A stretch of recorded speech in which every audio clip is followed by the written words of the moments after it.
दोस्तों, मेरे channel spicy कढ़ाई द ओरिजिनल ब्लेंड में आपका स्वागत है। आपने मेरे चैनल को सब्सक्राइब किया और बहुत अच्छा रिस्पांस दे रहे हैं, इसके लिए आपका बहुत बहुत शुक्रिया। आज जो हम 2 तरीके के इम्यूनिटी बूस्टर काढ़े देखने वाले हैं वो कफ वात प्रकृति के लोगों के लिए और पित्त प्रकृति के लोगों के लिए है। इसे हम इस तरीके से समझ सकते हैं कि कुछ डिजीजेस भी इस तरीके की होती हैं जिनमें कि गर्म काढ़े नहीं लिए जा सकते और कुछ डिजीज इस तरीके की होती हैं जिनमें ठंडे काढ़े नहीं लिए जा सकते। इसी तरीके से लोगों की अपनी अपनी प्रकृति होती है। आयुर्वेद के अकॉर्डिंग हर प्रकृति के मनुष्य के लिए हर तरीके का खाना और काढ़ा लेना अप्रोप्रिएट नहीं होता है। तो उसी के अकॉर्डिंग आज हम अलग अलग तरीके के 2 काढ़े लेंगे जो कि कोरोना के काल में जो महामारी फैली हुई है इससे बचने के लिए हमारी इम्यूनिटी को बूस्ट करने में हमारी हेल्प करेंगे। मेरी ये सलाह है कि जिन लोगों को अपनी प्रकृति नहीं पता है वो आसपास किसी आयुर्वेदिक डॉक्टर से अपनी प्रकृति का एनालिसिस करवा सकते हैं या फिर डिजीजेस के अकॉर्डिंग भी हम इस काढ़े को ले सकते हैं। हम अभी जो देखेंगे वो कफ और वात प्रकृति के लोगों के लिए काढ़ा देखेंगे जिनको कि कुछ सर्टेन डिजीजेस बार बार होती रहती हैं, जैसे कि छींक आना, जुकाम होना, अस्थमा की प्रॉब्लम होना, सांस का बार बार फूलना, साइनसाइटिस रहना या बॉडी में बहुत ज़्यादा पेन रहना, जॉइंट पेन होना, इस तरीके की बीमारी से जो लोग रिलेटेड हैं या जो पूरी तरह से स्वस्थ हैं, जिनको एसिडिटी वगैरह की कोई प्रॉब्लम नहीं है, पाइल्स नहीं है, हाई ब्लीडिंग की प्रॉब्लम नहीं है या जिनको IBS नहीं है, वो सारे लोग इस काढ़े को पी सकते हैं इम्यूनिटी को बूस्ट करने के लिए। तो आइए अब हम देखते हैं इसमें क्या क्या चीज़ें डाली जा सकती। एक व्यक्ति के लिए हमें चाहिए 7-8 तुलसी के पत्ते, आधा चम्मच सौंठ, आधा चम्मच से थोड़ी सी कम काली मिर्च, थोड़ा सा गुड़, 1 लौंग के बराबर पाउडर, 1 छोटी इंच के बराबर दालचीनी और थोड़ी घी में भुनी हुई 1 चुटकी हल्दी और 2 कप पानी। इसके अलावा हमें चाहिए गिलोय, जो कि इतनी बड़ी स्टिक होनी चाहिए। गिलोय की पहचान ये है कि ये इस तरीके के पत्तों वाली बेल होती है जो कि हार्ट शेप होती है। इन गिलोय की डंडी को हम बारीक बारीक काट लेंगे और उसके बाद हम बॉईल होने के लिए रखेंगे। इनके थोड़े से गुणों के बारे में हम जान लेते हैं। गिलोय त्रिदोष शामक मानी गई है आयुर्वेद में, यानी 3 दोषों का शमन करती है और एक तरीके का रसायन है। ये रसायन का मतलब है ये बॉडी को फुल इम्यूनिटी देने के साथ साथ बॉडी के हर अंग की ग्रोथ में और हार्ट के लिए स्पेशली बहुत ज़्यादा बेनिफिशियल होती है। इसलिए हम गिलोय का इस्तेमाल हर तरीके के काढ़े में कर सकते हैं, हर एज के और हर डिजीज से ग्रस्त व्यक्तियों में हम कर सकते हैं। सौंठ और अदरक के बीच में डिफरेंस होता है। मार्केट में ये ड्राई जिंजर पाउडर के नाम से मिलता है, लेकिन इसके और अदरक के गुण बिल्कुल अलग होते हैं। अगर हम ज़्यादा मात्रा में अदरक का इस्तेमाल करते हैं लगातार इस मौसम में, जो कि काफ़ी गर्म मौसम है, तो नोज से ब्लीडिंग होने की या पाइल्स के जो पेशेंट्स हैं उनको ब्लीडिंग होने की संभावना रहती है, या जो प्रेग्नेंट लेडीज़ हैं उनको भी अदरक बहुत ज़्यादा नुकसान करता है। तो अगर हम अदरक का ज़्यादा मात्रा में इस्तेमाल करते हैं तो ये काफ़ी हार्मफुल हो सकता है, इसलिए हम सौंठ का इस्तेमाल करेंगे।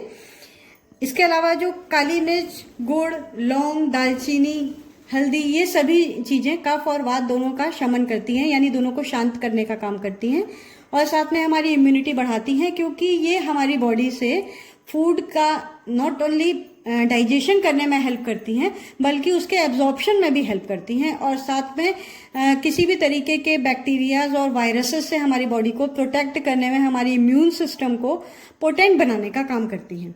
तो इन सभी चीज़ों का हम इस्तेमाल करने के साथ गिलोय का इस्तेमाल करेंगे और हल्दी को हम घी में भून के इस्तेमाल करेंगे, क्योंकि जो हल्दी होती है वो फैट में डिज़ोल्व होके ही हमारी बॉडी के लिए काम कर सकती है, क्योंकि उसमें जो कर्क्यूमिन नाम का तत्व पाया जाता है वो सिर्फ फैट में डिज़ोल्व होने के बाद भी हमारी बॉडी उसको एब्जॉर्ब कर पाती है, अपने अंदर ले पाती है, और वो सक्रिय भी तभी होता है जब वो फैट में डिज़ोल्व होता है। इसलिए हम उसे घी में भून के इस्तेमाल करेंगे। आइए देखते हैं इस काढ़े को हम कैसे बनाएंगे। हम काऊ घी में थोड़ी सी हल्दी को भून लेंगे और उसके बाद ही उसका इस्तेमाल करेंगे।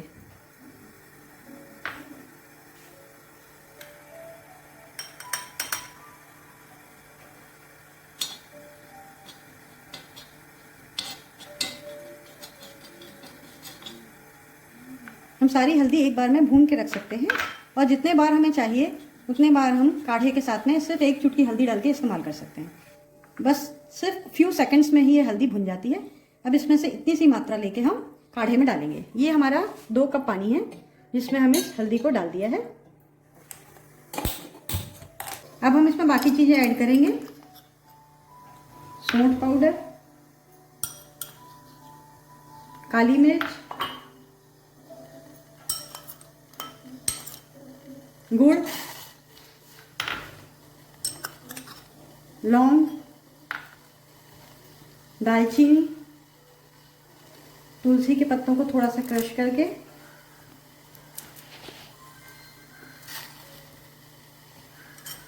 और गिलोय।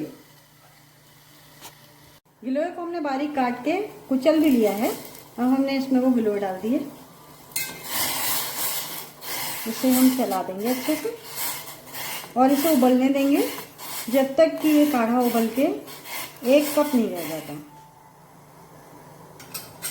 हमारा काढ़ा बॉयल होके तैयार हो गया है। इसे हमने बिल्कुल सिम पे बॉयल किया है। अब हम इसे छान लेंगे।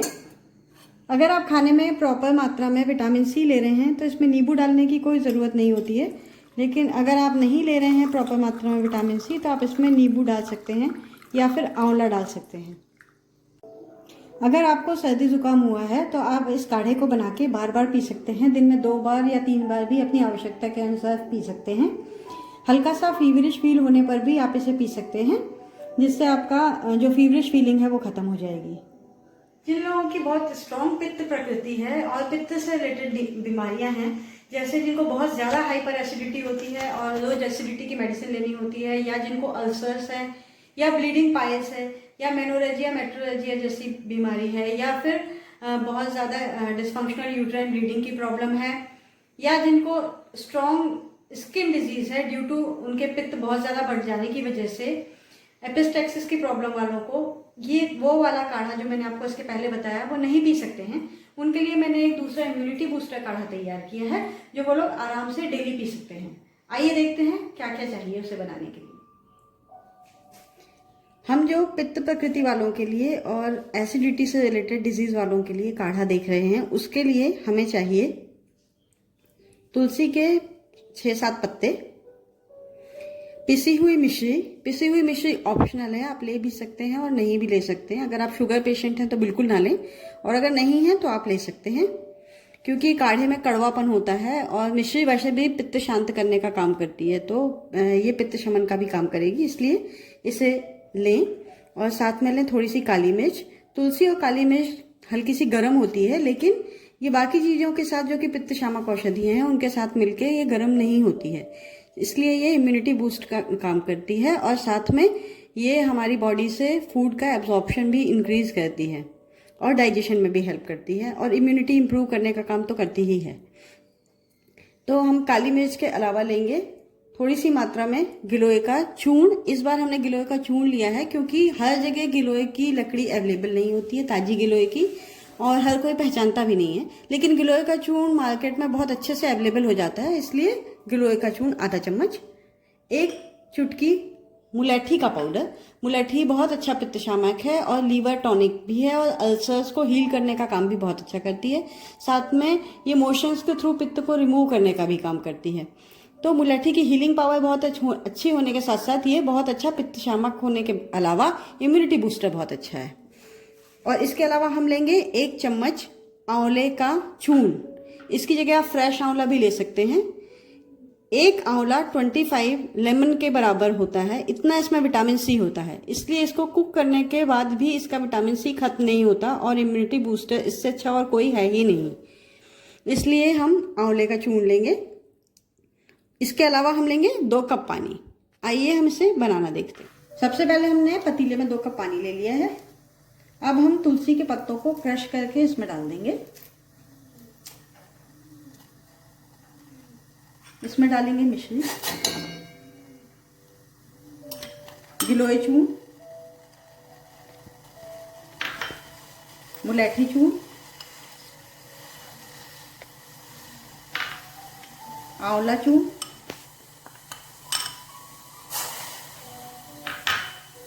और काली मिर्च का चूर्ण। अब हम इसे सिम पे पकने के लिए रख देंगे, बिल्कुल लो फ्लेम पे। जब तक ये आधा ना हो जाए। काढ़ा बन के तैयार हो गया है। अब हम इसे छान लेते हैं। इसे गुनगुना ही पीना है, हल्का सा गर्म, बिल्कुल ठंडा ना करें और ज़्यादा गर्म भी ना पिएं, जिसका कोई नुकसान भी नहीं है और ये उनकी इम्यूनिटी को बूस्ट करेगा, साथ में उनकी डिजीज़ को भी क्योर करने में उनकी हेल्प करेगा। हमारा काढ़ा जो ये बन के तैयार है, इसे दिन में 1 या 2 बार आवश्यकता के अनुसार पिया जा सकता है। जिन लोगों को कोई भी तरीके की बीमारी नहीं है, पूरी तरह से स्वस्थ हैं, वो हमारा पहला वाला काढ़ा पिएं, वो उनके लिए ज़्यादा बेनिफिशियल होगा। अगर आपको हमारा वीडियो पसंद आया हो तो इसे लाइक, शेयर और कमेंट करें। और अगर अभी तक आपने हमारा चैनल सब्सक्राइब नहीं किया है तो प्लीज़ इसे सब्सक्राइब करें। और अगर आप इंस्टा यूज़ करते हैं तो प्लीज़ इंस्टाग्राम पर फॉलो करें।